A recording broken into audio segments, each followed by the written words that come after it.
अस्सलाम वालेकुम। आज जिन वेटरन एक्ट्रेस से मैं मिल रही हूँ उनको अक्सर जब इंट्रोड्यूस किया जाता है तो कहा जाता है कि वो बहुत खूबसूरत हैं, तो मैं भी ये कह रही हूँ she is very beautiful, she has the most beautiful eyes.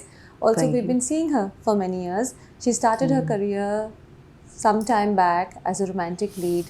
Now she's on to maternal roles. और एक चीज़ जो इनके करियर में बहुत विजिबल है वो ये है कि she is been part of a lot of memorable projects जो याद किए जाते हैं, उनमें इनके पिवटल रोल्स होते हैं.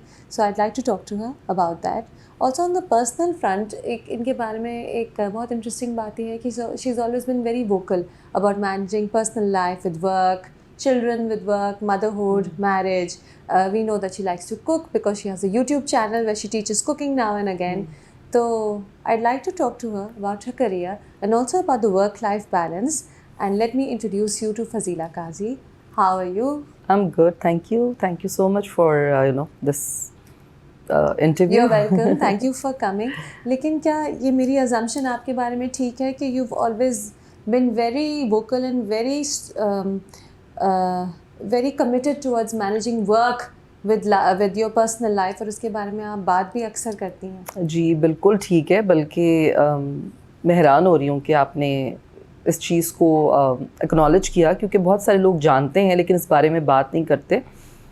मैं वोकल भी हूँ और बहुत ऑनेस्ट भी हूँ और बहुत स्ट्रेट फॉरवर्ड भी हूँ. ये सारी चीज़ें हैं मेरी पर्सनालिटी में. सो विद द टाइम ज़ाहिर है जब आप छोटे होते हैं तो आपको आइडिया नहीं होता, तो मुझे तब कहते थे कि जी बहुत रूड हैं या जो भी कहना चाहते थे. लेकिन विद द टाइम ज़ाहिर है उनको भी समझ आया कि this is who I am, this is my personality. बचपन से मैं ऐसी ही हूँ. और अब ये कि मैं ट्राई करती हूँ कि चीज़ों को ज़रा थोड़ा समझ जाऊँ, समझदारी से लेके चलूँ, कोशिश करती हूँ. तो अब आपको बैलेंस करना आ जाता है लाइफ में. फिर जैसे जैसे आप लोगों से मिलते हैं, काम करते हैं, फिर आपके फैमिली बनती है, बच्चे होते हैं, फिर बच्चों की शादियां होती हैं, तो फिर दिन आपको समझ आता है कि चीज़ों को कैसे ज़रा लेके चलना है. लेकिन रूड किस तरह? मैंने I have never heard you being described as rude. What do you mean rude?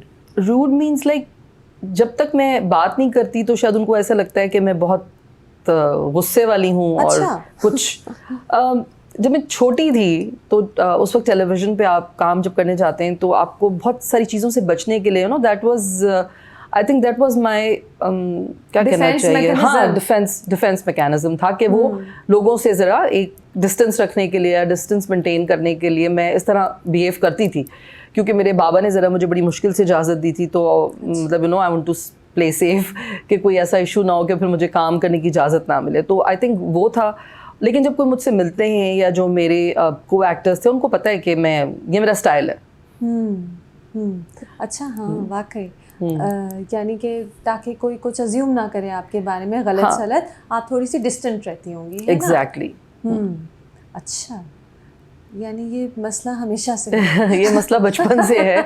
और जब आप अब मैं कह सकती हूँ, पहले ज़रा मैं शाय होती थी ये कहते हुए, लेकिन जब एक बहुत आप प्यारी क्यूट बच्ची होते हैं तो भी लोग आपको बहुत ज़्यादा ट्राई टू ग्रैब यू और प्यार करने के लिए, और तो उनको मज़ा वो होता है ना कि सब प्यारे बच्चे को सब प्यार करना चाहते हैं, तो वो बच्चा थोड़ा सा परेशान हो जाता है कि ये मैं कहाँ फंस गया हूँ.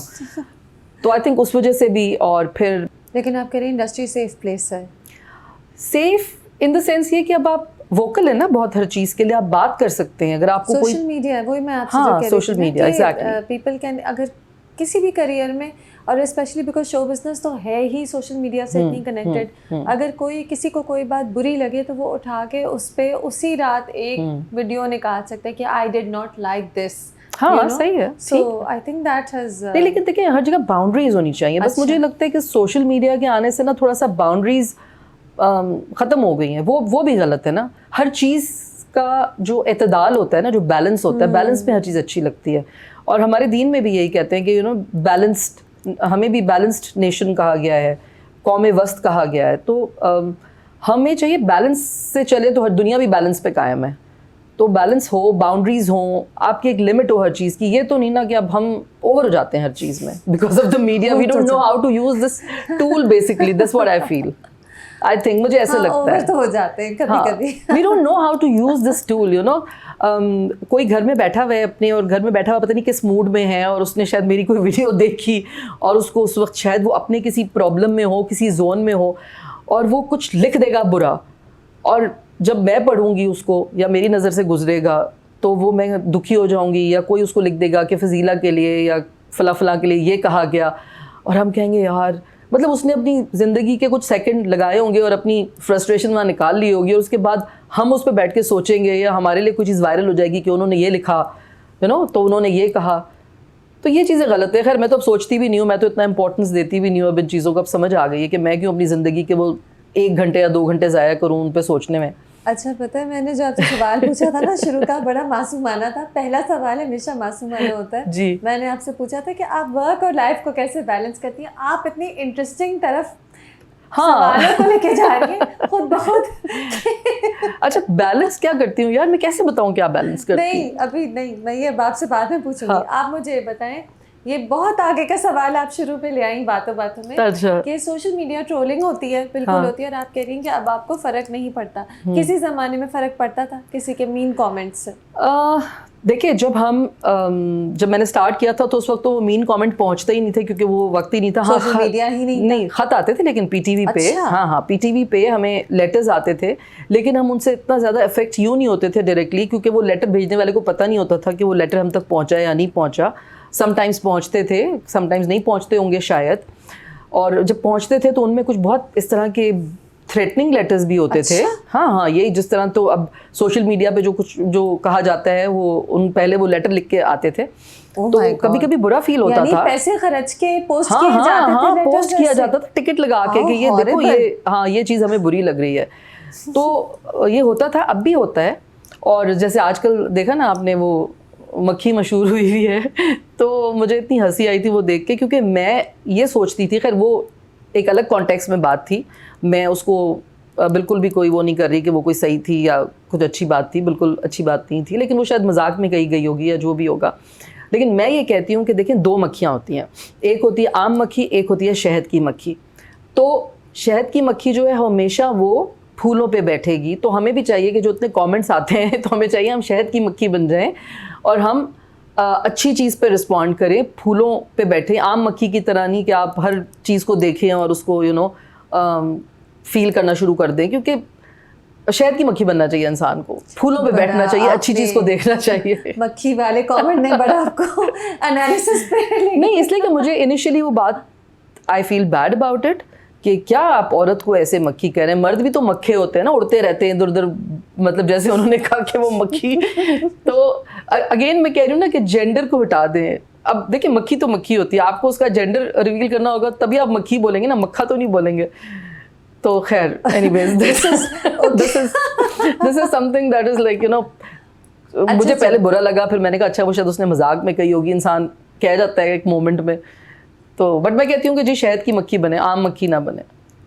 अच्छा, तो इसीलिए जो आम कमेंट्स होंगे चाहे आपकी नज़र उन पे पड़ेगी भी, आप चाहेंगे कि आप उन पे ज़्यादा गौर ना करें और एटलीस्ट आपका पीस ना डिस्ट्रॉय हो उनकी बेसिस पर। मुझे अब समझ आ गई है कि अपना पीस क्यों खराब करें आप। पहले होती थी खराब पीस, दिल खराब पहले बहुत फील होता था, बल्कि कैसर को भी बुरा लगता था, लेकिन अब मैंने कैसर को भी समझाया, मैंने कहा भाई शहद की मक्खी बने, फूल पे बैठे, अच्छी चीज़ को देखें। समझ आ गई उनको, समझ आ गई, क्योंकि ये वो लोग हैं जो घर में बैठे हैं, ठीक है वो हमसे प्यार करते होंगे, हो सकता है, लेकिन हो सकता है वो अपनी किसी परेशानी में हो, किसी प्रॉब्लम में हो, या उनकी तरबियत अलग तरीके से हुई हो। तो आप किसी को क्या कहें यार, इतने हज़ारों कमेंट्स होते हैं, किस किस को कहेंगे। बस ठीक है, मोहब्बत करते हैं, हर कोई अपने अंदाज से करता है मोहब्बत, ऑल आर वेलकम। नहीं है ना, एक्चुअली ये तो शो बिज़नेस का एक हिस्सा है। ये नेगेटिविटी जहाँ आप एक पब्लिक स्पेस में हैं, सब आपको जानते हैं, आपको पहचानते हैं, तो अनफॉर्चुनेटली ये अगलीनेस इसका हिस्सा होती है। लेकिन बस मैं ये कहती हूँ कि थोड़ा सा जो भी कमेंट करते हैं वो करें भले कमेंट, ठीक है, आपको कोई चीज़ नहीं पसंद, लेकिन ना कोई ऐसी सतही बात ना करें, कोई बिलो द बेल्ट बात ना करें जिससे किसी की फैमिली लाइफ में, जिससे किसी के आपस में कोई इस तरह की चीज़ डेवलप हो के, हाँ, कॉम्प्लिकेशन हो। बिल्कुल। अच्छा, मैंने जो आपसे शुरू में जो सवाल पूछा था ना, वो ये था कि आप हमेशा से you've been working throughout, Right. है ना, बीच में शायद आपने कभी हाँ. ब्रेक्स नहीं हो, बट फिर भी ऑन एंड ऑफ आप रही हैं. Right. साथ साथ आपने हमेशा बहुत वोकली बच्चों को घर की बात की, बच्चों की. I know lot of career women जो इतनी अपने घर की बात नहीं करती क्योंकि उन्हें लगता है कि उनको प्रोफेशनल नहीं समझा जाएगा अगर यू नो मतलब बच्चे हो गए तो डायरेक्टर्स अज्यूम करेंगे कि ओ अब तो ये लेट होंगी, अब तो ये छुट्टी करेंगी, अब तो ये इतना काम नहीं करेंगी. तो आप कभी हिचकिचाई नहीं अपनी फैमिली लाइफ को डिस्कस करने से इस पॉइंट ऑफ व्यू नहीं. से? अच्छा, नहीं, बिल्कुल नहीं. इसलिए हिचकिचाती मैं क्योंकि मेरी प्रायोरिटी मेरी फैमिली है, करियर नहीं है. ऑनेस्टली मैं बिल्कुल करियर ओरिएंटेड नहीं हूँ और कोशिश करती हूँ हाँ कि जितना भी काम करूँ अच्छा करूँ, लेकिन मैं अपने करियर के लिए अपने घर को, अपने बच्चों को डिस्टर्ब नहीं करना चाहती. अच्छा. और ये मेरी बहुत पहले से, मुझे I was 20 when I got married, और मेरे अंदर ना एक बुढ़ी रूह थी. मुझे लगता है कि मैं उस वक्त भी सोचती थी कि नहीं ये सब चीज़ें नहीं होनी चाहिए, बच्चों में ये प्रॉब्लम नहीं होना चाहिए, बच्चों को परेशान नहीं होना चाहिए. बिकॉज एक छोटा सा एक बैकग्राउंड इशू था जिसमें हम फॉर वट एवर रीजन्स हमें लगता है कि हम भाई बहन थोड़े से अपसेट हुए थे कुछ पेरेंट्स के इश्यूज़ की वजह से. तो मैं सोचा था कि जब मेरे बच्चे होंगे, मेरी फैमिली होगी, मैं उस चीज़ को कभी भी इस तरह नहीं करूँगी कि मेरे बच्चे अपसेट हों या उन पे कोई प्रेशर हो. और उनकी जो भी चाइल्डहुड मेमोरीज़ हों वो इतनी अच्छी हों. और माशाल्लाह से अब मैं उनसे बात करती हूँ तो उनकी चाइल्डहुड मेमोरीज़ इतनी अच्छी हैं, वो इतने खुश होते हैं वो चीज़ें याद करके कि हाँ हम पास होते थे, फिर आप हमें लेके जाती थी, आप हमें गिफ्ट्स दिलाती थी. They have no negativity. हाँ, इस तरह की थी. तो एक तो ये प्रॉब्लम था और दूसरा ये था कि मैंने कभी भी ये नहीं सोचा कि ऐसा होगा वैसा होगा, क्योंकि मुझे अजीब लगता है. अब मुझे लगता है कि हाँ अब ज़रा चीज़ें डिफरेंट हैं. अब लोग बहुत हर चीज़ को सोचते हैं कि हाँ भाई ये बताना नहीं चाहिए, बच्चे छुपा के रखें, छोटे वाले चेक दिखा दें, बड़े वाले छुपा के रखें. लेकिन मेरे बच्चे और मेरी फैमिली मतलब वो मेरी प्राइड है. मैं खुशी होती है मुझे जब लोग मुझे बोलें कि जी माशाल्लाह आपने अच्छे बच्चे रेज़ किए हैं, आपके बच्चे तमीज़दार हैं, अच्छा पढ़ाई की है उन्होंने अच्छे करियर्स में अपने लग गए. तो आई फील गुड. मुझे एक अच्छा फील होता है कि यार जो मैंने एक एफ़र्ट की, मैंने मेहनत की, वो नज़र आ रही है. और मैं क्यों छुपाऊँ, अल्लाह ताला ने दिए हैं, अल्लाह ताला उनकी ज़िंदगियाँ बढ़ती भी रखे और वो हमेशा खुश रहें. और मैं उनके साथ बड़ी हुई हूँ. सबसे अच्छी बात है कि हम साथ बड़े हुए हैं. तो मेरा बेटा मुझसे 20 साल छोटा है तो उसमें दोस्ती ज़्यादा होती है हमारी और हम बहुत बातें करते हैं और आपको आसानी भी बहुत होती है अपने बच्चों के साथ. मैंने बीच में थोड़ा सा ब्रेक लिया था, I think for 7-8 years. I stopped working in 2002 and then I started again working in 2010 and that was the peak time जब channels आए थे और उस वक्त मेरे लिए बहुत काम था. और because I was working as like main lead, heroine का कैरेक्टर करती थी मैं, तो मैंने वो सारा छोड़ दिया था. मैंने कहा नहीं यार, पता नहीं क्यों somehow, मतलब मेरे दोनों बच्चे बहुत छोटे थे. because when I was 21 Ahmad आ गए दुनिया में, फिर when I was 23 तो ज़ुरैन आ गए दुनिया में. मतलब बहुत मुश्किल होता था मुझे. मैंने हालांकि कुछ सीरियल किए. जब अहमद वाज 9 months तो हम लंदन में मैंने एक सीरियल किया था आवाज़ें, और अहमद उसमें मेरा बेटा बना क्योंकि मैं उसको साथ ले गई थी. और उसके बाद फिर ज़ुरैन जब छोटे थे तो मैं एक सीरियल करी थी कासिम जलाली साहब का, PTV का. वो एक हिस्टोरिकल सीरियल था एंड उसका नाम था टीपू सुल्तान. अच्छा. तो उसमें बड़ा प्रॉब्लम होता था क्योंकि मैं शाम को घर आती थी तो वो छोटा था 9-10 months का, और वो उसको मम्मी मेरी कहती थी यार बेबी क्या है ये, बेबी बोलती थी मुझे, बीबी बोलती हैं. खैर अब थोड़ा वो उनको है मेमोरी का इशू, लेकिन ये कि मुझे कहती थी बीबी बच्चे बहुत परेशान होते हैं, मुझे नहीं अच्छा लगता. और फिर कैसर के अंदर की सांस जाग जाती थी. वो कहते थे तुम चली जाती हो, मेरे बच्चे अपसेट होते हैं. मैंने कहा तुम्हारे बच्चे, हमारे बच्चे तो फिर मैंने सोचा, मैंने कहा यार चलो इम्पोर्टेंट क्या है, क्योंकि कैसर बहुत ज़्यादा काम करे थे उस ज़माने में. हमारा प्रोडक्शन हाउस था, he was producing, directing and सारा कुछ कर रहे होते थे. तो मैंने कहा चलो एक बंदा पीछे रहे. और माँ अगर अपने बच्चों के साथ होती है तो बच्चों का कॉन्फिडेंस लेवल ज़्यादा होता है, बच्चे ज़्यादा हैप्पी बच्चे होते हैं वो. तो मुझे उनके साथ बड़ा मज़ा आया. मैंने उस वक्त को बिल्कुल मिस नहीं किया उस वक्त एक्टिंग को. मैं पूरा वक्त उनके साथ रहती थी. I used to take them to school, खुद ट्यूशन देती थी, मतलब 24/7 में उनके साथ होती थी. No regrets. बट नाउ कभी कभी मुझे जब फील होता है ना मुझे कि अरे यार वो वक्त था, उस वक्त चैनल्स में इतना काम था, इतनी ऑफर्स आती थी के, और मैंने वो सब काम छोड़ा. थोड़ा सा कभी कभी फील होता था, लेकिन फिर जैसे ही मैं अपने बच्चों की तरफ देखती हूँ तो वो सारा रिग्रेट ख़त्म हो जाता है। मैं कहती हूँ नहीं यार, वो ड्रामा तो चल के ख़त्म हो जाता, पैसे भी शायद आके ख़त्म हो जाते, बट ये मेरी असल कमाई है, ये हमारा असल फ्रूट है कि जिनको फ्लरिश होते हुए हम देखते हैं तो हमारा दिल खुश होता है कि इनके लिए किया। और वो प्रूव करते हैं बच्चे, आजकल के बच्चे, वरना आजकल के लड़के थोड़े अलग हैं, लेकिन आई एम सो ब्लेस्ड कि अभी भी मेरी दोस्तें हैरान होती हैं, कोई मुझे कभी बात कर रही हूँ फ़ोन पे तो बच्चे बता के जाते हैं, हालांकि बड़ा वाला इज़ मैरिड नाउ माशाल्लाह, but they always tell me कि अम्मा हम जा रहे हैं, हम फलां जगह जा रहे हैं, अभी आते हैं। ये नहीं कि बस दरवाज़ा खोला और निकल गए। अच्छा, तो आपने ये चॉइस की? ये हाँ मेरी चॉइस थी, और मतलब मुझे उस पर कोई, मैं कह रही हूँ ना, रिग्रेट नहीं है। अच्छा, लेकिन एक बात है, एक्टिंग करियर एक एक्साइटिंग करियर है। हर 4 महीने आप एक नया रोल, एक नए कैरेक्टर के साथ हैं। हलचल वाला करियर है, नए नए लोगों के साथ हैं, एक्टर्स मशहूर होते हैं, आपको फीडबैक भी मिलता है ऑडियंस से। मुश्किल है, लेकिन इसमें अपना मज़ा है। उस मज़े को तो आपने मिस किया होगा उन 8-9 साल। नहीं, मैंने बिल्कुल भी मिस नहीं किया, और उस वक्त तो बिल्कुल नहीं किया, बिकॉज मैं इतना कोई स्ट्रांगली अंदर से इस चीज़ की बिलीवर हूँ कि मेरे बच्चे किसी प्रॉब्लम में ना आए कभी भी। और वो उस वक्त एक वाक़या भी हुआ था जो कि बहुत अभी वायरल भी हो गया था, उस दिन कैसे ने एक शो पे बताया था कि वो एक हमने मेड रखी थी और मेरे छोटे वाले बेटे को लेके भाग रही थी, और समहाउ अल्लाह का शुक्र है कि वो उसको सीढ़ियों पे छोड़ के चली गई। तो वो इतना ज़्यादा मैं ट्रॉमेटाइज़ हो गई थी उससे कि मैं कहती थी हाय क्या होता अगर ये इसको ले जाती, तो मैं तो हर फ़कीर के बच्चे में अपना बच्चा ढूंढ रही होती है ना। उस ज़माने में बड़ा कोई था कि फ़कीर बना देते थे। वायरल मैंने पढ़ा इसके बारे में, और फिर नीचे ये लिखा था कि इसकी वजह से हमारे यहाँ हाउस हेल्प बहुत कम है। अभी भी यही है। बिल्कुल, अभी हमारा सेटअप भी ऐसा बन गया है कि हमारे पास कोई हाउस हेल्प नहीं है। वो for the time 2 hours 3 hours के लिए आती है, द क्लीनिंग एंड एवरीथिंग, लेकिन अदरवाइज मैं अब भी खुद ही खाना बनाती हूँ, और इसीलिए मैं अपना यूट्यूब चैनल ही बना लिया। मैंने कहा खाना बनाती हूँ तो बनाती तो हूँ ही वैसे ही, और हम सब इतने आदी हो गए, हमारे घर का सेटअप ऐसा हो गया है। मैनेज अब तो आपका करियर, अभी मैं आपसे बात कर रही थी कि आपका शूटिंग शेड्यूल काफी क्रेजी होता है, बैक टू बैक आपके होते हैं, उसके साथ साथ you are making sure there is food on the table, cooked and help है ना। लेकिन देखो हेल्प ऐसे है कि मेरे बच्चे मेरी हेल्प करते हैं। अच्छा। लोगों के घरों में लड़के नहीं हेल्प करते, हमारे घर में हमने लड़कों को ऐसे रेस किया है कि वो बिल्कुल हेल्प करते हैं, कैसे हेल्प करते हैं।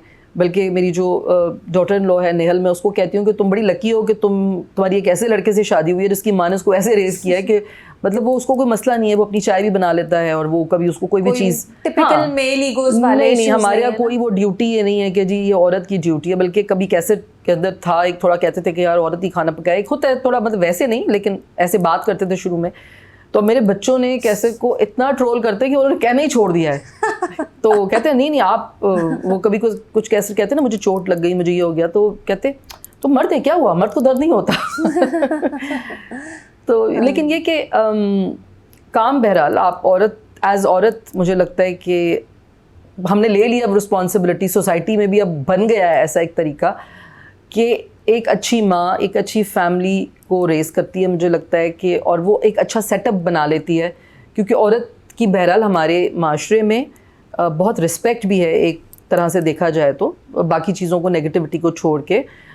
और अगर एक माँ इस तरह चलती है कि वो कुर्बानी देती है या वो अपने घर के लिए कुछ भी करती है, तो मुझे लगता है कि बच्चे उसके और उसका हस्बैंड भी उस चीज़ को हमेशा एक्नॉलेज भी करते हैं और उसका ख्याल भी करते हैं हमेशा। लेकिन then you started your career again when your elder son was maybe 10 years old, है ना? No, he was 12 or 13 maybe. मैंने बीच में क्या हुआ कि I stopped working in 1999. थोड़ा सा फिर मैंने 2-3 लाइव शोज़ मैंने कुछ किए थे। दुबई से एक ट्रांसमिशन हुई थी, जियो की रमज़ान ट्रांसमिशन, तो फर्स्ट ट्रांसमिशन थी, और फिर वो मैंने दुबई से की थी। उस वक्त मतलब इस तरह के मैं डिफरेंट तरह का काम मैंने शुरू कर दिया कि लाइव ट्रांसमिशंस करती थी, और क्योंकि मुझे कहते थे कि जी आपकी थोड़ा उर्दू भी अच्छी है और आपकी थोड़ा दीन के बारे में, मैं पढ़ती रहती हूँ, अभी भी पढ़ती हूँ, ये तो कभी ख़त्म नहीं होती तालीम, तो उन्होंने कहा थोड़ा आपको नॉलेज भी है ऐसे। तो हम इस तरह मैंने कुछ लाइव शोज़ किए थे रमज़ान के, और फिर 2002 में मैंने थोड़ा सा काम बिल्कुल रोक दिया था, और टिल 2010, क्योंकि जब फिर अहमद क्लास 9th में आया, 9th और 10th में, तो फिर मैंने दोबारा काम शुरू किया, और बस ये हुआ कि फिर आपको पता है कि यहाँ पे क्या होता है कि या तो आप हीरोइन बन जाएं या आप अम्मा बन जाएं। यही मैं सवाल पूछने वाली थी। मिडिल आप क्या एज बनी? हीरोइन बनी, फिर अम्मा भी बनी, लेकिन जो भाभी मिडिल भी एज बनी होंगी बीच में? नहीं, आई डोंट थिंक सो। भाभी क्योंकि नहीं बनी? नहीं, भाभी का रोल नहीं किया मैंने क्योंकि यहाँ पे प्रॉब्लम ये, या तो आप हीरोइन बन जाएं या आप अम्मा बन जाएं। भाभी के रोल ज़रा बाद में आने शुरू हुए। अच्छा। लेकिन तब भी एक प्रॉब्लम है कि हमारे पास मिडिल एज औरतों के लिए कोई कैरेक्टर्स नहीं है। मैंने एक दो किए थे, एक बहन का किया था, जैसे एक बड़ी बहन का किया था, और इस तरह एक दो किए थे। लेकिन दुख होता है मुझे क्योंकि बहुत सारे हम देखते हैं, फिल्म देखते हैं हम, हॉलीवुड बॉलीवुड, वहाँ मिडिल एज औरतों के लिए बहुत सारे कैरेक्टर्स लिखे जाते हैं। हमारे पास नहीं लिखे जाते। हमारे पास सिर्फ एक हीरोइन है या दो हीरोइन है, एक हीरो होगा या दो हीरो होंगे, एक हीरोइन होगी और बस वो ट्राइका चल रहा होगा और उसमें बाकी सारे बेचारे परेशान होंगे कि इनकी शादी कब होगी, शादी हो गई तो इनकी प्रॉब्लम्स शुरू हो गई हैं तो उनको कैसे सॉल्व करें, तो डिवोर्स हो गया तो बच्चे, बस। और फिर एक माँ होगी और एक बाप होगा। अब यकीन करें, अब तो सिर्फ ना, अगर मुझे जब कोई कैरेक्टर ऑफर होता है ना, तो मैंने तो ना बस सोच लिया कि शायद कभी कुछ अच्छा मिल जाए। लेकिन मैं अदरवाइज़ पूछती हूँ कि लड़की की माँ हूँ, लड़के की माँ हूँ, अच्छा गरीब हूँ अमीर हूँ, अच्छा पॉजिटिव हूँ नेगेटिव हूँ, जालिम हूँ मजलूम हूँ, बस ये सवाल करती हूँ। आप ऐसे पॉजिटिव मदर ज़्यादा प्ले करती हैं, क्या मैं ये सही कह रही हूँ? नहीं, आपको थोड़ा सा मैं करेक्ट करूँगी। मुझे पहले लेते थे, फिर मैंने कहा नहीं, मुझे भाई डिफरेंट भी कुछ करना है। तो मैंने कुछ नेगेटिव भी की है, लेकिन मैं नेगेटिव को ना नेगेटिव कहती नहीं हूँ, क्योंकि देखिए नेगेटिविटी कुछ नहीं होती। बात क्या होती है कि जो भी कैरेक्टर है उसमें जो भी सिचुएशन आपकी ज़िंदगी में आती है, आप उस तरह रिएक्ट करते हैं।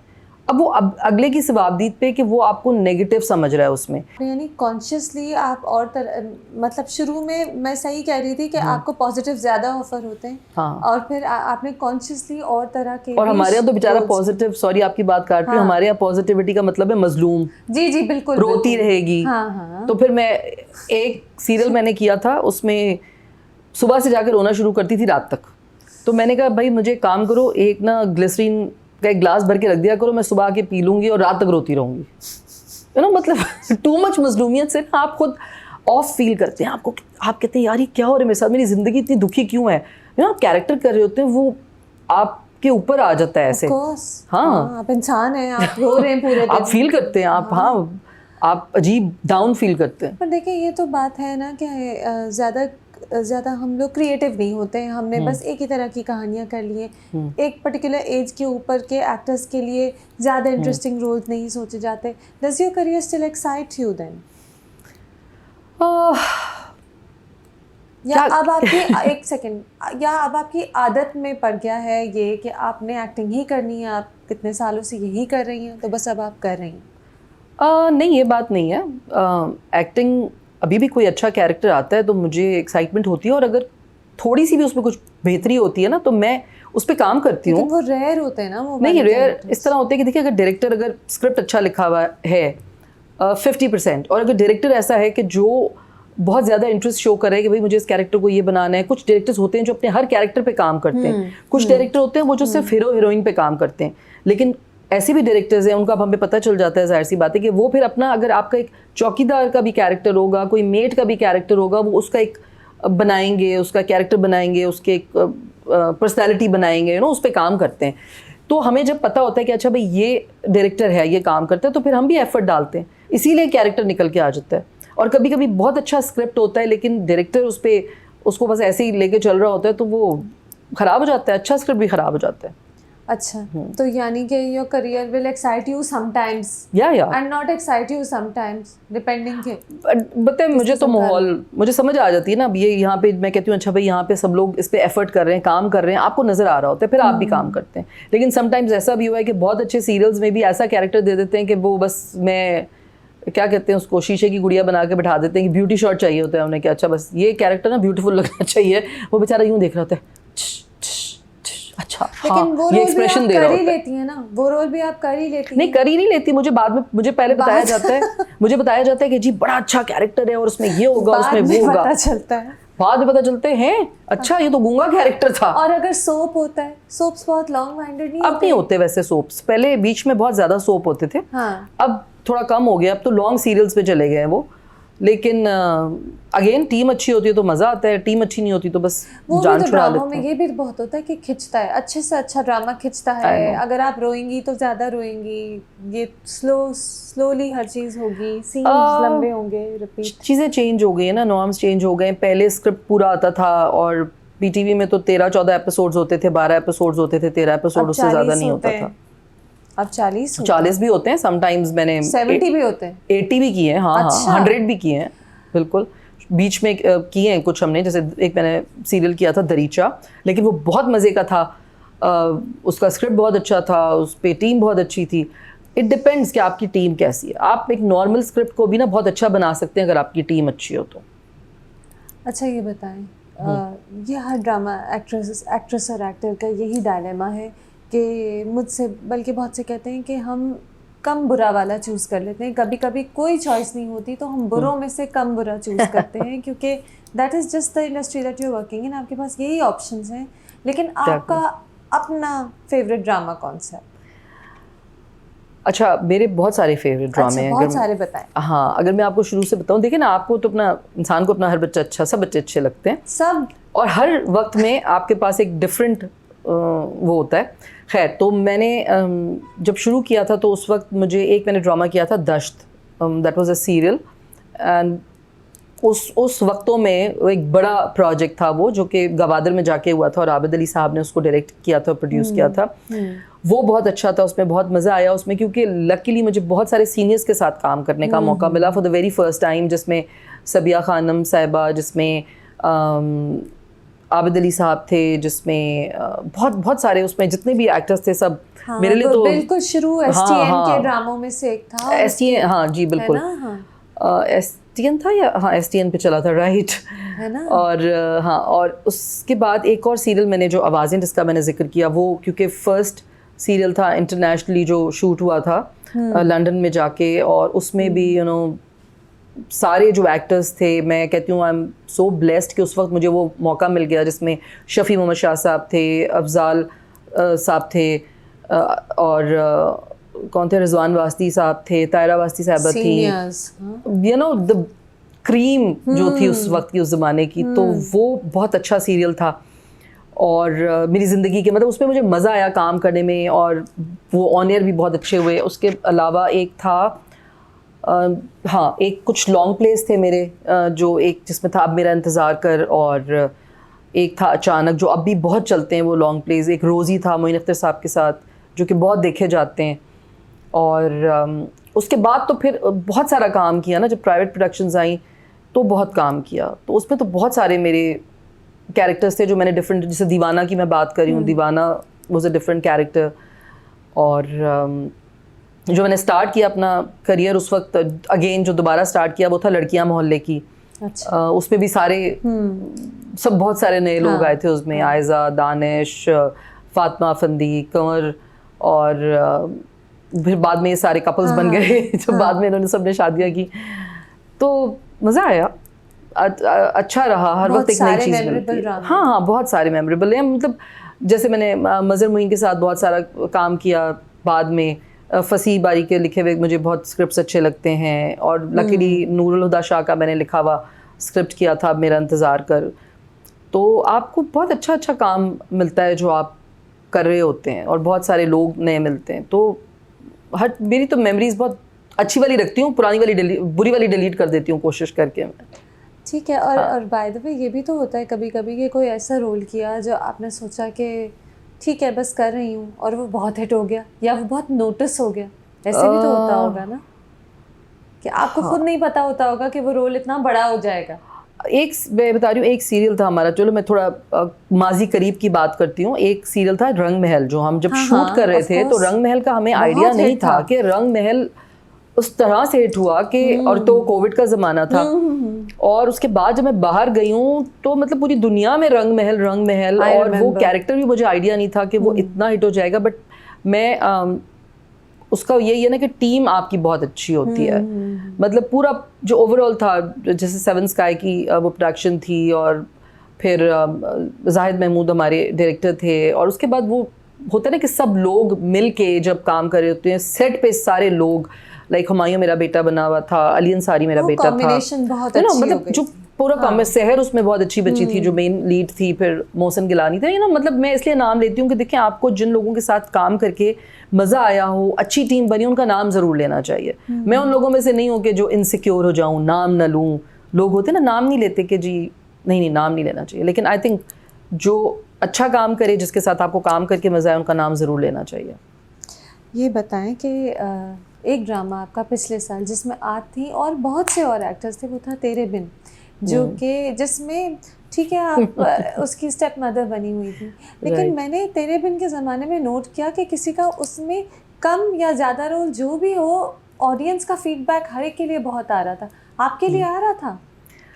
हाँ, क्योंकि मुझे लगता है मेरा ही कैरेक्टर सबसे उसमें बेचारा खामोश कैरेक्टर था, मजलूम। अच्छा, जो कि नहीं मुझे मजलूम नहीं था, लेकिन एक गुड एंड सॉफ्ट कैरेक्टर था ना। लेकिन चले आप फिर ये सोचते हैं ना कि अगर आप एक बहुत अच्छे प्रोजेक्ट में अगर आपने कोई छोटा कैरेक्टर भी किया हो, छोटा तो नहीं था वो, लेकिन मतलब खामोश कैरेक्टर भी किया हो, लेकिन हाँ उस पर भी कुछ मीम्स बनी। मुझे कई दफ़ा लोग अनीला आंटी बोलते रहे कि अनीला आंटी तो अमेरिका चली गई। अच्छा, मैं उसके बाद इत्तेफाक है कि मेरा बेटा वहाँ पढ़ रहा था यूएस में, तो मैं वहाँ गई थी, तो वहाँ से कुछ सुनो ना, वहाँ से मैं कुछ रील्स वगैरह बनाती थी, तो मुझे क्या कॉमेंट आता था, नीचे कॉमेंट लिखा था कि वो उस पर दिखाया था कि अनीला आंटी जो है वो बेवा होने के बाद वो चली जाती है मुल्क से बाहर, तो कहती हैं अच्छा बेवा होने के बाद मुल्क से बाहर जाके आप रील्स बना रही हैं, आप घूम रही हैं।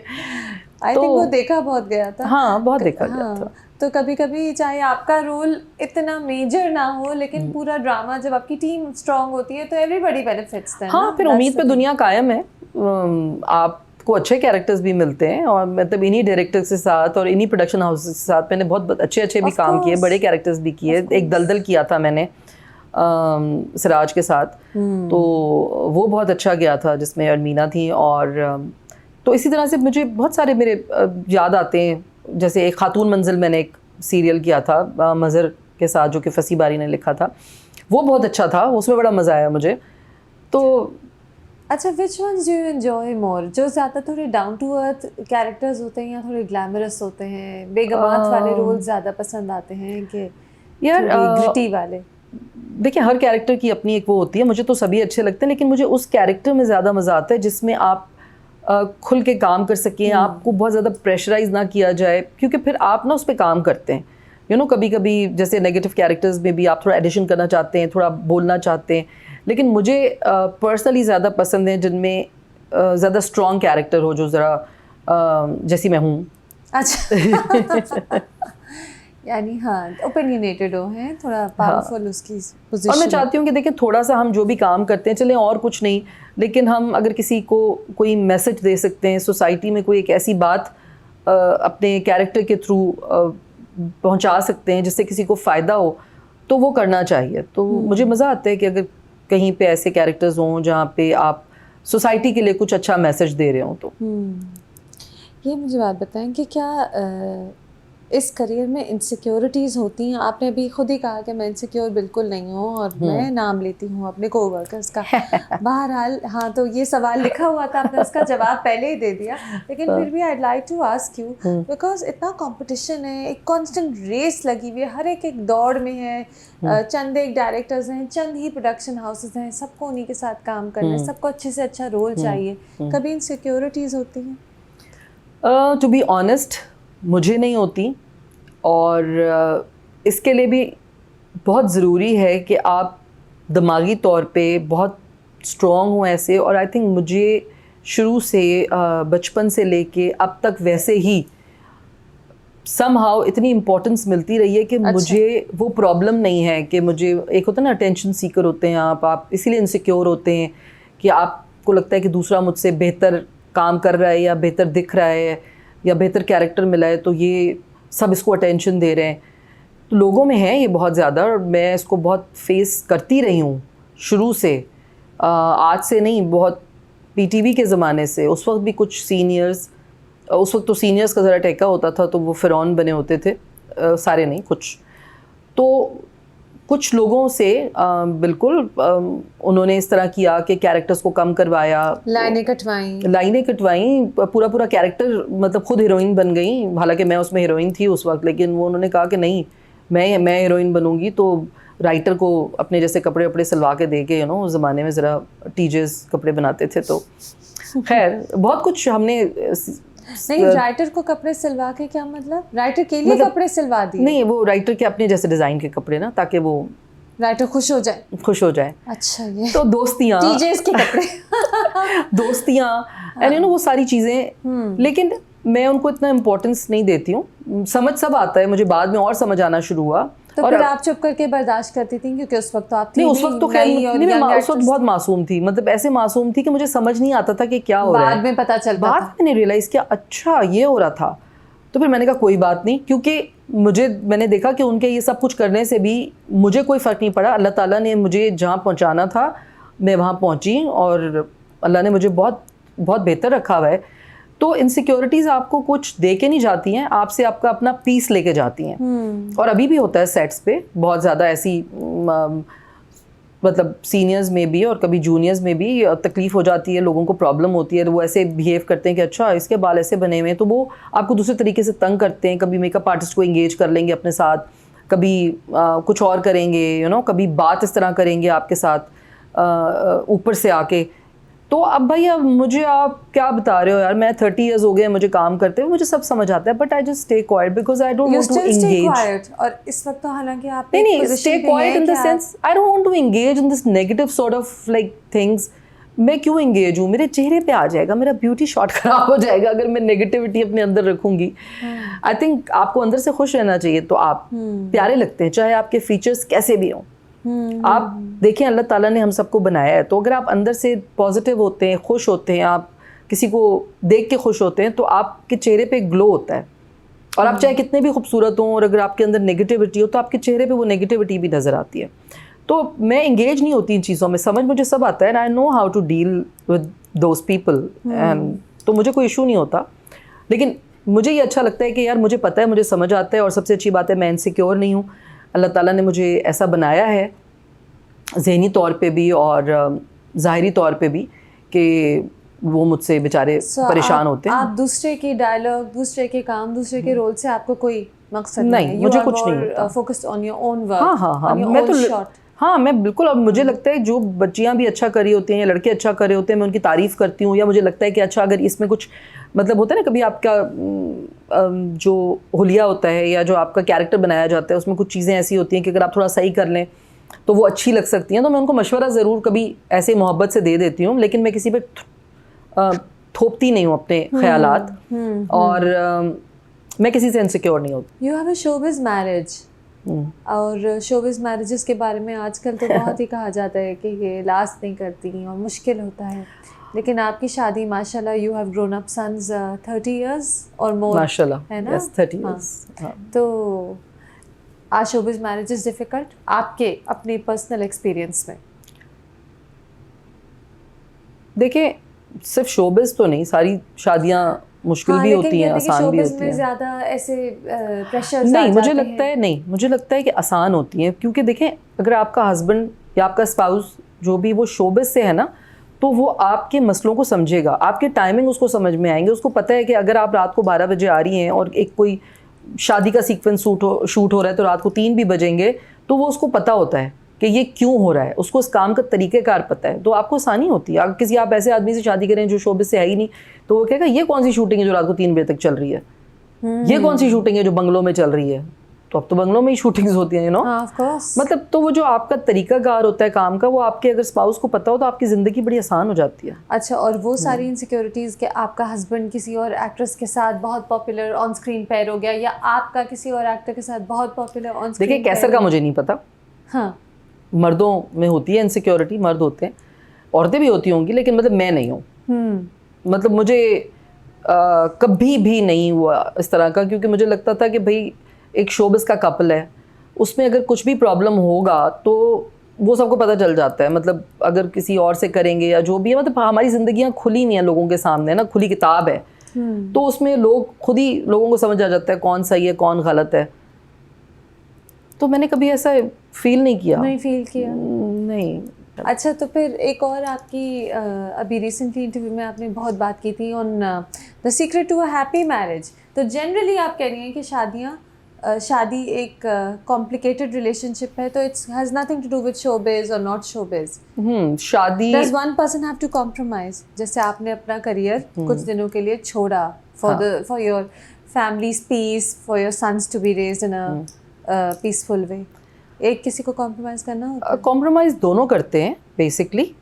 एक कम करता है, एक ज़्यादा करता है. आपने ज़्यादा किया. मैं तो कहूँगी कि हाँ, लेकिन मेरा मियाँ बोलेगा नहीं मैंने किया. लेकिन आई डोंट नो, आपकी अपनी वही बात है ना, आपकी अपनी चॉइस है. अगर आपने किया भी तो कोई किसी पे एहसान नहीं किया. आपने अपनी ज़िंदगी को आपने चूज़ कर लिया कि मैं यहाँ ऐसे ज़्यादा सुकून से रहती हूँ, या मुझे लगता है कि मैं ऐसे करूँगी तो मुझे ज़्यादा अच्छा लगेगा. तो आपकी अपनी चॉइसेस होती हैं. आप अपनी चॉइस खुद करते हैं और आप फिर उसको आपको ओन करना चाहिए. अगर मैंने शादी अपनी मर्ज़ी से की है तो मैं उसको चलाने की भी कोशिश करती हूँ, या मतलब की मैंने. शुरू में होता है, ज़ाहिर सी बात है, पहला दूसरा साल हर किसी के लिए डिफ़िकल्ट होता है, और कोई बेड ऑफ़ रोज़ेस तो होता नहीं है कि सब कुछ हर कुछ अच्छा होगा. तो आपको हर चीज़ को देखना पड़ता है. आपने अपनी चॉइसेस की हैं, आप उनको ओन करें. आप फिर सीखते हैं, लर्न करें उससे, अपनी हर चीज़ से, और उसको अच्छा बनाने की कोशिश करें. अपनी ज़िंदगी आसान रखें, क्योंकि देखें, शादी तोड़ना 2 मिनट की बात है, कोई मुश्किल काम नहीं है आजकल. तो मुझसे बार बार शायद लोग इसीलिए ये सवाल करते हैं पर्सनल कि भाई क्या राज है. राज कुछ नहीं है. कोई भी 100% नहीं होता. सबके यहाँ हर कुछ अच्छा नहीं चल रहा होता. प्रॉब्लम्स होते हैं. बट आपकी प्रायोरिटी क्या है? क्योंकि देखिए, आप एक बंदे के साथ रह रहे होते हैं पिछले 25, 30, 40 साल, 10 साल, जो भी है, वॉटेवर.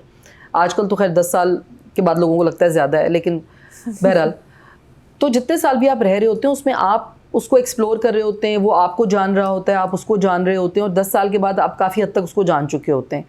और कोई बहुत ही बड़ा प्रॉब्लम आ जाए तो मुझे लगता है डिवोर्स जो है वो एक बिल्कुल आखिरी ऑप्शन होना चाहिए. क्योंकि आपके बच्चे जब होते हैं ना, तो बच्चे चाहे आप कुछ कह लें, ज़रूर वो डिस्टर्ब होते हैं. क्योंकि जो उनका माँ होता है वो कोई और उनकी माँ नहीं बन सकती, कोई और उनका बाप नहीं बन सकता. अल्लाह ताला ने जो आपके दिल में मोहब्बत डाली होती है अपने बच्चों के लिए, वो किसी और के दिल में कभी हो ही नहीं सकती है. तो मैं इन जनरल बात कर रही हूँ. रेयर केसेस अलग हैं, होते होंगे, लेकिन इन जनरल एक बात कर रही हूँ. तो इसीलिए भाई कोशिश करते हैं कि आप अपनी चीज़ों को बेहतर लेके चलें. कभी कभी ब्रेकआउट हो जाता है, बंदा कहता है नहीं भाई नहीं करनी, ख़त्म करो. लेकिन जब आप इस तरह की किसी सिचुएशन में जाएं तो उस वक्त थोड़ा टाइम लें, सोचें, ज़रा कूल डाउन होके देखें, तो आपको लगेगा नहीं आसान है, मैं इसको मैनेज कर सकती हूँ या कर सकता हूँ. तो सब कुछ होता है ज़िंदगी में, अपनी ज़िंदगी की चॉइसेस खुद करनी पड़ती हैं. और आप तो कह रही है ना कि आपके अंदर एक बुढ़ी रूह थी शुरू से. तो आपको किसी दादी या किसी नानी को समझाने की ज़रूरत नहीं पड़ी. You decided that this is how I raise my children, this is how I move with my married life. आपने जब अपना करियर उस पॉइंट पे छोड़ा, जब आप फीमेल लीड थी, जब चैनल्स एक के बाद एक ओपन हो रहे थे, अपॉर्चुनिटीज़ बहुत थी, आपके को-वर्कर्स में तो कुछ लोग हैरान हुए होंगे कि how could Fazila Qazi leave at this point. हाँ, बिल्कुल हैरान नहीं बल्कि परेशान हुए थे. और वो कहते थे कि भाई, अव्वल तो जब मैंने शादी की तो सबने कहा इतनी जल्दी शादी कर रही हो, इतनी जल्दी शादी कर रही हो, क्यों? तो मेरा उस वक्त का जवाब मैं आपको बताती हूँ. मुझे बड़ी हंसी आती है, यार मैं इतनी छोटी सी हूँ कि कैसी बातें सोचती थी. अब मुझे लगता है कि मैं छोटी थी. बहुत छोटी थी मैं, मतलब 20 में. You were 20. What did you say? हाँ, मतलब आपने क्या कहा? मैंने पता है उस वक्त क्या कहा? मैंने कहा कि मैं नहीं चाहती कि जब मैं 40 साल से ऊपर की हो जाऊँ तो मैं अकेली हूँ, और मैं कोई हीरोइन बनने के बाद सोच रही हूँ कि मेरी ज़िंदगी इतनी लोनली क्यों है, मैं इतनी अकेली क्यों हूँ, मैंने फैमिली क्यों नहीं बनाई, यू नो. ये मैं सोच रही थी 20 साल की उम्र में. ओके. अब मुझे हंसी आती है कितनी मैं अम्मा बनती थी. नहीं, but that's how you thought. हाँ, तो वो बड़ा सा फ़ायदा हुआ थोड़ा. आप मैच्योर होते हैं तो आप मैच्योरली सोचते हैं. 20 साल की उम्र में ज़रूरी नहीं है कि आप इतने अक्लमंद हो या आप इतने बेवकूफ़ हों, लेकिन आपकी जो आई थिंक जो जिधर से आप आ रहे होते हैं, गुजर के जिन जगहों से, वो आपकी पर्सनैलिटी बनाती हैं, वो वाक़यात, वो चीज़ें. आपकी फैमिली में तो कोई शोबिज़ में नहीं था? नहीं, कोई नहीं. अच्छा. बड़ी मुश्किल से इजाज़त मिली और फिर आप इसमें? नहीं, ऐसे नहीं. इजाज़त इसलिए मुश्किल से मिली कि मेरे बाबा कहते थे कि तुम फिर पढ़ाई नहीं करोगी. वो मुझे डॉक्टर बनाना चाहते थे, और ऑनेस्ट हाँ, तो सही मतलब नहीं हुआ. सही सोचा था उन्होंने कि वो फिर नहीं बन सकी. लेकिन हाँ, मेरी जो ददियाली साइड है, मेरे दादा और सारे हमारी फैमिली हैदराबाद से, तो वहाँ पे हम लोग सिनेमाज ओन करते थे. जो उस ज़माने में, क्योंकि सिनेमा बहुत होता था हमारे बचपन में, और हमने एक्ट्रेस से हम मिले थे, मतलब मोहम्मद अली साहब और ज़ेबा बेगम जो है वो हमारे घर आती थी, रहती थी जब उनकी किसी फिल्म का प्रीमियर होता था। तो बल्कि मेरी एक तस्वीर है, मैं उनकी ज़ेबा की गोद में बैठी हुई हूँ, बल्कि मुझे मिली तो मैं आपको भेजूंगी भी कि मैं उनकी गोद में बैठी हूँ। तो मैंने कहा अच्छा यहाँ से शुरू हुआ था ये अंदर का फनकार। मतलब मुझे नहीं पता था कि मैं कभी एक्टिंग करूँगी, मगर शायद मैं कितनी बड़ी स्टार की गोद में बैठी हूँ बचपन में, तो मेरे अंदर ये चीज़ आ गई हो कि अच्छा। और उस ज़माने में बल्कि मैं मुसरत नज़ीर साहिबा से भी हम मिले थे, क्योंकि वो हमारे घर आती थी, हम छोटे छोटे थे। तो अब मुझे बड़े होके जब एहसास हुआ कि अच्छा मैं तो स्टार्स से मिलती थी। तो ये वाला तो था, मतलब ऐसे सब बहुत ओपन माइंडेड है, किसी को प्रॉब्लम नहीं था कि टीवी में काम करना कोई बुरी चीज़ है या क्या। हाँ, नहीं ऐसा नहीं था। अच्छा, and then it went on and on, of course, yeah. अच्छा, ये लेकिन बताएं कि क्या खूबसूरत होना, और आपने ये इसको रेफ़र किया भी था, you were such a beautiful young girl coming into TV. क्या आपको अजीब अजीब लोगों को बहुत बार फेंड ऑफ करना पड़ा? लोग कहते हैं ना कि टेलीविज़न पे काम बड़ी मुश्किल से मिलता है और बड़ा कुछ, लेकिन क्या कास्टिंग काउच है? यार उस वक्त मतलब मैंने तो कभी कास्टिंग काउच फेस नहीं किया, मैं बड़ी ऑनेस्टली आपको बता रही हूँ। आई डोंट नो, मैं ब्लेस्ड हूँ शायद, इस वजह से मैं ये बात कर रही हूँ। मैं ये नहीं कहती कि लोगों ने नहीं फेस किया, कास्टिंग काउच हैं, लोगों ने फेस किए हैं। जब भी लोग बात करते हैं ना, कोई चीज़ होती है तो जब भी तो कोई कुछ कहता है। लेकिन मेरे साथ एक अच्छी बात ये हुई कि मुझे लगा कि मुझे अल्लाह ताला ने हर चीज़ ऐसे प्लेट पे रख के मुझे मिल गई। मैं उसके लिए अल्लाह की बड़ी शुक्रगुजार हूँ, क्योंकि मैंने मॉडलिंग से स्टार्ट किया, और मॉडलिंग भी मैंने ऐसी की कि मेरी अम्मी की एक फ्रेंड के थ्रू मैंने उनके पास मॉडल्स को देने के लिए, उस ज़माने में पैसे नहीं थे, उन्होंने कुछ अपने कपड़े शपड़े बनाए थे, तो उन्होंने कहा फजील अम्मी को कहा नसीम तुम्हारी बेटी बहुत प्यारी है, तो वो मेरी कुछ कपड़ों को पहन के ऐसे तस्वीरें खिंचाने शूट करवा देगी। तो अम्मी ने मुझसे पूछा करना है, मैंने कहा अच्छा। तो अम्मी ने कहा कपड़े, वो कह रही कपड़े मिलेंगे। मैंने कहा अच्छा कपड़े मिलेंगे मासूम बच्चे, 10th क्लास की बच्ची, उसको कपड़े मिल रहे हैं फ्री में जोड़े। मैंने कहा हाँ। तो बस वो फिर मैंने कराई शूट, और उसके बाद फिर ऐसे ही हुआ लॉन। अच्छा अभी तो भाई इतने पैसे मिलते हैं एक ड्रेस पहनने के, पहले तो हम लॉन की शूट्स करते थे तो हमें लॉन के जोड़े मिल जाते थे, बस कोई पैसे वैसे नहीं मिलते थे। नहीं पैसे वैसे कुछ नहीं मिलते, मासूम मिस्कीन, हाय लॉन के जोड़े सिले हुए मिल रहे हैं, इतना मज़ा आता था। तो वो मैंने फिर इस तरह शूट्स करनी शुरू की, और फिर कमर्शियल में काम मिला, और मैंने हबीब ऑयल का एक फ़र्स्ट कमर्शियल किया था अपनी ज़िंदगी का। वो उस वक्त बड़ा मज़ा आया वो कमर्शियल करके, मुझे कुछ पैसे मिले, और मेरी आंखें कमज़ोर थी, मैंने उन पैसों से अपने लिए लेंसेज ख़रीदे थे। अच्छा।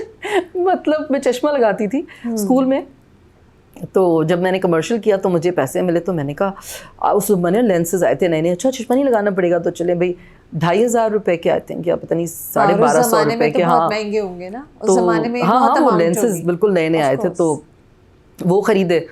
और उसके बाद इसी तरह से मैं मॉडलिंग करती थी, कमर्शियल्स करती थी। तो मुझे एक दिन टेलीविज़न से, क्योंकि वो टीजेस के लिए मैंने एक शूट की थी एक कुछ कपड़ों की ना, तो जो तनवीर जमशेद था, टीजे जो थे ना तनवीर जमशेद, तो उन्होंने हैदर इमाम रिजवी उन्होंने उनसे पूछा कि भाई आजकल मैं एक सीरियल करना चाह रहा हूँ, मुझे नई लड़की चाहिए कुछ। तो उन्होंने कहा हाँ एक नई बच्ची है, उसने मेरा एक शूट किया है, तो उन्होंने मुझे रेफ़र किया कि आप जाएं। अच्छा। तो मैं पीटीवी चली गई। तो जब मैं अंदर एंटर हुई रूम में, तो मेरे लिए तो सब कुछ अजीब सा था ना, कि लेकिन बड़े आराम से, लोग कहते हैं ना हम लाइन में खड़े रहे, पीटीवी में एंटर होना बड़ा मुश्किल होता था। तो मुझे क्योंकि किसी के उन्होंने रेफ़र किया था कि नहीं आप जाएँ, मैंने कहा अच्छा। तो सब कुछ आराम से हो गया, और मैं जब कमरे में गई तो मैंने देखा कि इधर 7-8 लड़कियाँ इधर, 7-8 लड़कियाँ इधर, और वो सब बैठ के स्क्रिप्ट पढ़ रहे हैं। और मैं एंटर हुई तो उन्होंने मुझे, हैदर भाई ने मुझे देखा, क्या लगे कि जी बेटे आइए। मैंने कहा जी। तो कहते हैं ये स्क्रिप्ट है। मैंने अच्छा स्क्रिप्ट देखा, मैंने पढ़ा, उर्दू आती है? मैंने कहा जी जी। और मुझे उर्दू आती है पढ़नी और लिखनी, सब लोगों को नहीं आती थी। तो कह रहे ठीक है भाई एक काम करें। मैंने इधर तो देखा, उस पर से कुछ चेहरे मैं बताऊंगी जिनको मैं जानती हूँ, उनके साथ फिर मैंने मॉडलिंग भी की बाद में। तो मुझे उन्होंने कहा ठीक है आप घर जाएं तो हम आपको बता देंगे, ये स्क्रिप्ट आप ले जाएं कि कब। How easy. नहीं मतलब ये ऑडिशन था? नहीं ऑडिशन था, लेकिन ऑडिशन में उन्होंने मुझसे पढ़वाया नहीं कुछ भी। हाँ उन्होंने बस मुझे देखा, उन्होंने कहा कि अच्छा आप बैठे, 2 मिनट में बैठी, मुझे स्क्रिप्ट दिया, उन्होंने कहा आप ये स्क्रिप्ट ले जाएं तो फिर हम आपको बताएंगे। बताएंगे का मतलब होता है ना फिर बताएंगे। अब इतनी लड़कियां बैठी हैं, मैंने कहा चलो ठीक है। रात को मैं घर पहुंच, मतलब जब मैं घर पहुंची मुझे रात को कॉल आई है कि सुबह आपकी शूट है, सुबह आ जाएं आप 9 बजे। मैंने कहा हेलो जी, मतलब this is the way I got the happy story. हाँ, दिस सच अ हैप्पी, तकलीफें नहीं है, ये किया वो किया, स्ट्रेट कह रही हूँ, अल्लाह ताला ने यूं मुझे ट्रे में रख के ऐसे कैरेक्टर मिल गया। चले, गुड फॉर यू। और the first scene of my life जो था वो, उसमें जो 2 लोग मेरे साथ थे, मैं उनको आज भी बहुत रिस्पेक्ट करती हूँ। मैं एक क्लैरिफिकेशन करना चाहती हूँ इस आपके इंटरव्यू के थ्रू, कि पहला उसमें मेरे वालिद बने हुए थे काजी वाजिद, और मेरी अम्मी बनी हुई थी इशरत हाशमी। तो मेरी ज़िंदगी का पहला सीन मैंने उन दोनों के साथ किया, जो कि बहुत सीनियर और बहुत मोहब्बत वाले लोग थे। लेकिन लोगों को प्लीज़ ये जो गलत फहमी है कि काजी वाजिद साहब मेरे वालिद थे, और वो मुझे हर दफ़ा कमेंट्स में लिख के भेजते हैं, तो मैं क्लैरिफाई करना चाहती हूँ कि वो मतलब he was like a father figure to me, but वो मेरे वालिद नहीं थे। वो मतलब मेरे ऐसे को एक्टर थे जिनके साथ पहली दफ़ा मैंने सीन किया, और मेरे वालिद का नाम है काजी नज़ीर। अच्छा, ये आपके सरनेम की वजह से ना लोगों ने बस आराम से अज्यूम कर लिया। मैं प्लीज़ क्लैरिफाई कर करके थक गई हूँ, और प्लीज़ कोई गूगल से हटवा दे ये जहाँ लिखा हुआ है कि Fazila Qazi is a daughter of Qazi Wajid. No, my father's name is Qazi Nazir Akbar Abbasi, please. चले, अब आपने कह दिया, शायद मैंने इसीलिए कह दिया कि शायद ठीक हो जाए वहाँ से। अच्छा, और ये बताएं, ये वो ज़माना है जब वाकई एक्ट्रेसेस अपनी शादियाँ छुपाती थी। आजकल तो शादियाँ भी सेलिब्रेट की जाती हैं, सोशल मीडिया पे भी आता है सब कुछ। ये वो ज़माना था जब यंग एक्ट्रेसेस जो फीमेल लीड्स प्ले कर रही हैं, वो बिलीव करती थी कि शादी के अनाउंसमेंट से उनकी वैल्यू ख़त्म हो जाएगी, करियर ख़त्म हो जाएगा, लोग उन्हें सीरियसली नहीं लेंगे। आपने नहीं छुपाई। मुझे लगता है मैं ट्रेंड सेटर हूँ। अच्छा। मैं अपनी तारीफ आप नहीं करी, लेकिन एक ये सच्ची बात है। थोड़ी सी मतलब ऐसे कि मैं कहती हूँ कि मैं ट्रेंड सेटर हूँ, क्योंकि मुझसे पहले जो सीनियर्स थे शायद उन्होंने की होंगी जो पीटीवी में थे, लेकिन उसके बाद जब हमने काम शुरू किया था 90s के बाद, जो एक लॉट आई थी पूरी लड़कियों की काम करने के लिए, उन लड़कियों में शादी करना जो है ना वो बड़ा एक ख़तरनाक गुनाह समझा जाता था कि नहीं शादी कर ली तो करियर ख़त्म हो जाएगा।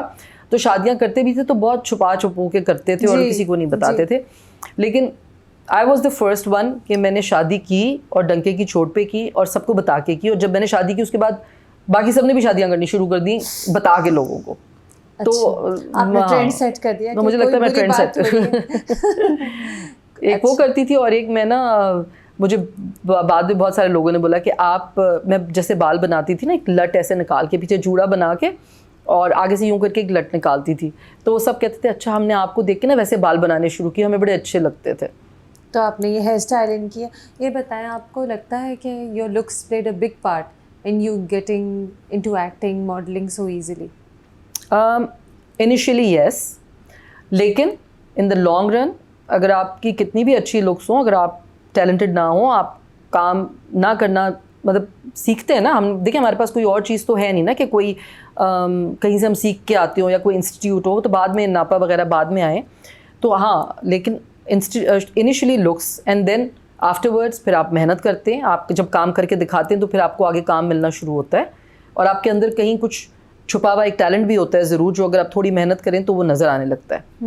तो yes. यानी शुरू के काम मिल सकते हैं बट कंटिन्यू करने के लिए मेहनत, बिल्कुल, इन द लॉन्ग रन आपका टैलेंट ही आपको काम दिलवाता है। लेकिन एक बात तो है जो मैंने शुरू में कही कि आपको खूबसूरत का एडजेक्टिव आपसे बहुत माशाल्लाह एसोसिएटेड है, तो फिर have you ever felt worried कि I'm getting older now, I'm not looking like I used to? तो ये आपको, जाहिर है जिन लोगों को हमेशा पूरी ज़िंदगी खूबसूरत कहा जाता है शायद उन्हें उसकी आदत भी हुई होती है, अच्छी आदत है, अल्लाह की तरफ से है। बट कभी हुई कोई इनसिक्योरिटी या कॉन्शियसनेस कि I'm not looking like I used to? अच्छा देखिए, मैं आपको एक बात बताती हूँ, इनसिक्योर तो मैंने आपको जैसे बताया कि मैं वैसे भी नहीं हूँ, लेकिन मैं आपको सच बात बताऊँ कि मुझे कभी भी, ठीक है मुझे ये पता था हमेशा अटेंशन मिलती थी, प्यारे लोगों को या खूबसूरत बच्चियों को हमेशा अटेंशन मिलती है, लेकिन मुझे कभी भी इस चीज़ से ना, एक तो ये नहीं हुआ कि मैं इस चीज़ को लेके बहुत परेशान हो गई हूँ कि अच्छा बस मुझे हर वक्त खूबसूरत रहना है, और मुझे कभी भी अपनी इस बहुत ज़्यादा खूबसूरती का ऑनेस्टली एहसास नहीं था। मेरी अम्मा ने मुझे बहुत नॉर्मल रखा हुआ था, वो घर में मुझे डांट भी लगाती थी, मुझसे काम भी करवाती थी, किचन के सारे चाय भी बनवाती थी। यानी प्रिंसेस बना के, नहीं कोई प्रिंसेस बना के नहीं रखा। नहीं कोई प्रिंसेस नहीं बनाया, उन्होंने औकात में रखा बिल्कुल। और लेकिन मुझे कभी भी अपनी फेम का और अपनी ब्यूटी का। ऑनेस्टली कभी भी इतना ज़्यादा मुझे गुरूर भी नहीं हुआ और मुझे कभी एहसास ही नहीं हुआ कि अच्छा मैं इतनी मशहूर हूँ, अच्छा मैं इतनी, लोग कहते हैं कि अच्छा आप बहुत खूबसूरत हो, तो अच्छा मैं इतनी खूबसूरत हूँ। ठीक है, मुझे पता था कि मैं अच्छी लगती हूँ, लेकिन मुझे कभी भी इस चीज़ को लेके ना बहुत ज़्यादा मेरे दिमाग पे वो सवार नहीं हुई, कोई भी कभी भी ऑब्सेस नहीं हुई। और अभी भी मुझे हमेशा एक मेरी सोच है कि वन शुड एज ग्रेसफुली। देखिए, आप रोक नहीं सकते किसी भी चीज़ को, ज़िंदगी का काम है गुज़रना, वक्त का काम है गुज़रना, आप एज करेंगे, but one should age gracefully. आप कभी भी ये ना सोचें, ज़ाहिर है जैसे आप 18 में थे वैसे आप 28 में नहीं होंगे, जैसे आप 28 में आप 38 में नहीं होंगे, लेकिन हाँ, हर एज की अपनी खूबसूरती होती है। आप जितने अपने आप को अच्छे से लेके चलेंगे, आप जितना मैच्योर होते जाएंगे, एक मैच्योरिटी की भी अपनी एक चार्म होता है, अपनी खूबसूरती होती है।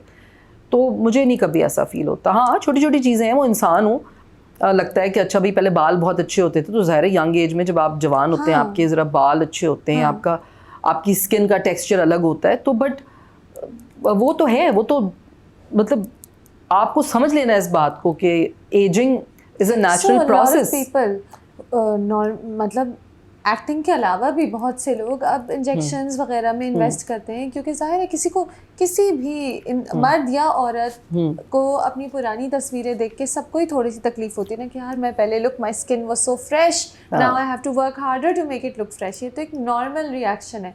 Have you ever delved into cosmetic procedures, injection, थोड़ा सा इधर आंखों का साइड से स्किन टाइटनिंग? चेक करें, नहीं, पता चल जाएगा। मुझे नहीं पता। अच्छा, नहीं, मैं आपको बताऊं, नहीं, नॉट येट। कोई कुछ करता है तो भले करे, हर किसी की अपनी वही बात है, अपनी चॉइसेस होती हैं, लेकिन मेरी चॉइस ये है कि मेरा ख्याल है आप जितना नेचुरल रहते हैं ना, आप उतना अच्छे लगते हैं। अल्लाह ताला ने आपको जैसा बनाया है, मुझे लगता है कि अल्लाह का जो कैलकुलेशन है अल्लाह ताला की, वो इतनी परफेक्ट है कि अगर हम उसमें कुछ ये देखें कि हमारे चेहरे में ये चीज़ सही नहीं है, ये सही नहीं है, अगर आप उसको कुछ करने जाते हैं ना, तो वो इंसान इतना परफेक्ट नहीं कर सकता, तो वो ख़राब हो जाती है। और मैं बड़ा डरती हूँ इस चीज़ से कि अपने चेहरे को बंदा किसी भी ऐसे उस जगह जाके ख़राब ना कर ले कि फिर आपका कोई रिवर्सल नहीं होता। तो और जब आप नेचुरली एज करते हैं ना, तो हर चीज़ आपके चेहरे के साथ, आपकी बॉडी के साथ, आपकी पर्सनैलिटी के साथ मैच करती है। अब अगर मैं एज कर रही हूँ, मैं इस चेहरे को तो कर लूँगी, लेकिन मेरी गर्दन मेरी उम्र बताएगी। तो जब चेहरा मेरा खिंचा हुआ होगा और गर्दन पे झुर्रियाँ आ रही होंगी, तो फिर मैं अजीब लगूंगी ना, वियर्ड लगूंगी। हाँ। इसलिए ऑनेस्टली सही, तो मैं मतलब नो ऑफेंस टू एनीवन, हर किसी की अपनी चॉइस है, लेकिन मुझे लगता है कि ग्रेजुअली करना चाहिए। हाँ, अगर अल्लाह ताला ने मुझे इतनी ज़िंदगी दी कि मैं 70 के करीब कहीं पहुँच गई, तो उस वक्त शायद मैं कुछ थोड़ा सा टिच टैच करके उसको थोड़ा ऐसे ज़रूरत हुई तो कर लूँगी। अभी तो बड़ा टाइम है। बट अभी नहीं, अभी I think I am fine. TV today and पहले, you know, from past to present, are things more professional now? Was it better पहले, क्रिएटिवली स्पीकिंग? पहले कंटेंट पे बहुत काम होता था। हाँ, नहीं, क्रिएटिविटी तो खैर अभी भी है। अच्छा। अभी थोड़ा सा ज़रा टेक्निकल क्रिएटिविटी है, मेकअप में बहुत क्रिएटिविटी है, लुक्स में है, लेकिन पहले, हाँ, पहले कंटेंट पे बहुत काम होता था, कंटेंट बहुत डिफरेंट होता था। अब कंटेंट, मैं एक बात कहती हूँ, आपके जो बेचारे अब डायरेक्टर्स हैं ना, वो ठेकेदार बन गए, उनको चैनल्स ने बता दिया इतनी रेती, इतनी बजरी, इतना सीमेंट, यू नो, नक्शा दे दिया कि आपने ये बनाना है, तो डायरेक्टर की क्रिएटिविटी ख़त्म हो गई। अब वो बेचारा दूसरे तरीके से कोशिश करता है, लेकिन पहले क्या होता था कि ज़रा कंटेंट पे काम होता था और डायरेक्टर का इनपुट ज़्यादा होता था कंटेंट में, कास्टिंग में। तो अभी भी अगर कुछ स्ट्रॉन्ग डायरेक्टर्स हैं जो अगर अपने कंटेंट में या अपनी हर चीज़ में उनका इनपुट ज़्यादा होता है अपने पूरे प्रोजेक्ट में, तो वो फिर प्रोजेक्ट नज़र आता है। तो यानी कि अभी भी कभी कभी ऐसे प्रोजेक्ट्स आ जाते हैं जो आपको रिमाइंड करते हैं पुराने वक्तों के कंटेंट का? नहीं, बिल्कुल करते हैं। देखें, जब क्वांटिटी बढ़ती है तो ठीक है, क्वालिटी सफ़र करती है, लेकिन उसमें फिर नई चीज़ें बहुत आती हैं, यू नो, मतलब फिर आप टेक्निकली हम बहुत स्ट्रॉन्ग हो गए हैं, हम लाइटिंग, हम मेकअप में, the money is better now, और आप उस पर अब अपना करियर आप बना सकते हैं, आप प्रोफेशनली उसको ले सकते हैं कि हाँ भाई ये इससे मेरा घर चल सकता है। ये भी तो एक मजे की बात है कि पाकिस्तानी ड्रामे पूरी दुनिया में अब देखे जा रहे हैं टेक्नोलॉजी के पॉइंट ऑफ व्यू से। अगर बात करें तो एक एक्टर के लिए ये भी तो एक बहुत खुशी की बात होती होगी कि आप जहाँ भी दुनिया में जाती होंगी लोग आपको मिलते होंगे और किसी ड्रामे की बात करते होंगे। लेटली कौन से ड्रामे की सबसे ज्यादा बात की है आपसे? लेटली तो मैंने आपको बताया कोविड के बाद तो रंग महल, और फिर तेरे बिन, और जो भी फिर उस वक्त चल रहा होता है। अच्छा, तेरे बिन जब चल रहा था लोग आपसे एंडिंग पूछते थे, बताएं क्या होगा? पूछते थे है ना? मैं तो नहीं बताती। हाँ, तो बताने वाली मैं बात कहती मुझे भी पता ही नहीं है। और कई दफ़ा एक्चुअली पता भी नहीं होता कि क्या हुआ एंडिंग, क्योंकि आपके अपने कैरेक्टर की एंडिंग आपको पता होती है लेकिन ओवरऑल आपको इतना पता नहीं होता, समटाइम्स चेंज भी हो जाती है। चलिए मुझे बताएं, are you happy with where your career is right now, और डू यू थिंक कि इससे बहुत आगे जाना था और हो सकता था? हज़ारों ख्वाहिशें ऐसी कि हर ख्वाहिश पे दम निकले, बहुत निकले मेरे अरमान फिर भी कम निकले। तो इंसान जो है ना, इंसान हर वक्त ऐसे ही सोचता है और लेकिन इंसान को ये सोचना चाहिए, जो कि मैं ये सोचती हूँ, कि आप जहाँ से शुरू हुए थे, अगर आप इस वक्त उस जगह से बहुत ज़्यादा आगे भी हैं, खुश भी हैं हर तरीके से, ज़हनी तौर पे भी और फाइनेंशली भी और इमोशनली भी, if you are happy, if you are peaceful, if you are, तो मतलब आपको, अगर आप अभी सही जगह पर हैं तो वो एक्चुअली सारा रास्ता था और आपको यहीं तक आना था। बाकी तो देखें, आप जितनी मेहनत करेंगे आप उतना ही, कहते हैं जितना गुड़ डालोगे उतना ही मीठा होगा। तो बस ठीक है, मुझे तो कोई प्रॉब्लम नहीं है, मैं तो खुश हूँ, मुझे लगता है कि हाँ ठीक है। लेकिन बस मुझे एक ही होता है कि हाँ, बहुत सारे कैरेक्टर्स जो हैं वो, जो मुझे लगता है कि मुझे मिलने चाहिए थे, मैं कर सकती थी, जो मतलब जो मेरे लिए थे मेरे ख़्याल से, और समहाउ वो नेपोटिज़म के चक्कर में, दोस्तियों के चक्कर में, जान पहचान के चक्कर में, बटरिंग के चक्कर में किसी और के पास चले गए। तो वो कभी कभी फ़ील होता है। और देखें, ये चीज़ें हर जगह होती हैं, इन चीज़ों को कोई इतना दिल पे नहीं लगाना चाहिए। लेकिन चूँकि अब हम बात कर रहे हैं, एक इंटरव्यू है, तो उसमें ज़रूर ये बात बतानी चाहिए कि हाँ, हमें बुरा लगता है, हमें समझ भी आता है, लेकिन कोई बात नहीं, हमें कभी कभी उससे बेहतर काम भी मिल जाता है। लेकिन बहरहाल होता है, बहुत सारी जो चीज़ें आपके लिए, आपको लगता है कि यार ये मैं कर सकती थी और आपकी जगह किसी और को लिया गया फॉर वट एवर रीजन्स, तो बस वो कभी कभी होता है। लेकिन it's okay, that's fine, that's a very human emotion. जाहिर है आपका दिल करेगा, आपका एक क्राफ्ट है and you want to take it further. तो मेरा यही, इससे मैं आपसे यही पूछने वाली थी कि कभी कोई रोल आप देखती होंगी टीवी पर, आप सोचती होंगी कि मैं, क्योंकि आप एक्ट्रेस हैं, आपका क्राफ्ट है, आप सोचती होंगी कि मैं ये करती तो ऐसे करती, और ये मेरी तरफ आया ही क्यों नहीं, क्यों किसी ने कंसिडर नहीं आया भी होता है कभी कभी। अभी तरीका क्या है कास्टिंग का, अभी इतना ज़्यादा काम हो गया है कि आपसे पूछते हैं, 6 लोगों से पूछते हैं, आपके पास ये डेट्स हैं, आपके पास ये डेट्स हैं, अच्छा सबसे पूछ लिया, फिर देखते हैं अच्छा हीरो हीरोइन के साथ कौन सी डेट मैच कर रही है, अच्छा हमारे फाइनेंशियल्स के साथ किसके वो मैच कर रहे हैं, हमारे बजट के साथ कौन मैच कर रहा है, कौन हमें सस्ता पड़ रहा है, कौन हमें जो है कौन है बेचारा जिसको हम दबा लेंगे, जो मतलब हम उससे ज़्यादा काम ले लेंगे कम पैसों में, हमारी ज़्यादा दोस्ती है, किस एक मतलब ये डिफरेंट चीज़ें। और हाँ, कौन दोस्त है यार, चलो इसके साथ ज़रा मज़ा आएगा, गप लगी रहेगी, इस तरह की चीज़ों में अब आर्टिस्ट को फिट किया जाता है ज़बरदस्ती, डेट और उस तरह के हवाले से। पहले कैरेक्टर देखा जाता था कि जी ये कैरेक्टर मैच करते हैं, इस कैरेक्टर में इस एक्टर को होना चाहिए, तो हमें इसके हिसाब से चीज़ों को देखना है।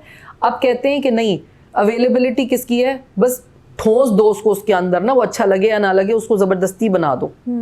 तो ये वाली चीज़ें तो अब हैं। देख, मैं वोकल हूँ बहुत, फिर आप कह रहे थे आप वोकल हैं। आप हालांकि आप इनसिक्योर तो नहीं हैं, आप अपने आप में, अपनी करियर में खुश हैं, लेकिन naturally you are also human, so you will feel these regrets कि ये क्या बात है। हाँ, मतलब होता है, आपको पता है ना, आपको समझ आ रही है।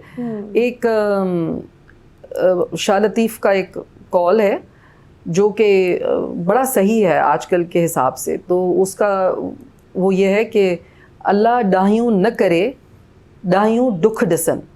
इसका मतलब ये कि अल्लाह ताला आपको इतना वाइस भी ना करे, इतना विजडम भी ना दे कि फिर आप जितना ज़्यादा आपके पास विजडम होता है, जितना ज़्यादा आपको समझ आती है चीज़ों की, उतना आप दुखी होते हैं। तो जब अल्लाह ने आपको इतना एक दिया होती है समझ, आपको चीज़ें नज़र आ रही होती हैं, समझ आ रही होती है, तो हाँ इंसान हूँ, तकलीफ भी होती है, बुरा भी लगता है, लेकिन ये कि मैं उसको अपनी ज़िंदगी में उन चीज़ों को लेके नहीं चलती, डिलीट करती जाती हूँ। चले गुड, कीप डिलीटिंग एंड इंशाल्लाह see you in more roles. And आपको तो मैं देखती रहती हूँ टीवी पे, लेकिन next time it's an exciting role. I know कि आप भी खुश हैं और आपको मज़ा आ रहा है थोड़ा और ज़्यादा। हाँ, but good luck finding those roles. Thank you. And so good to meet you. आपको तो मैं कब से दश्त जो था मैंने भी देखा था, रोज़ी मैंने भी देखा कब से you been an icon on TV for so long. So good to get to know you. Thank you for having me, thank you so much.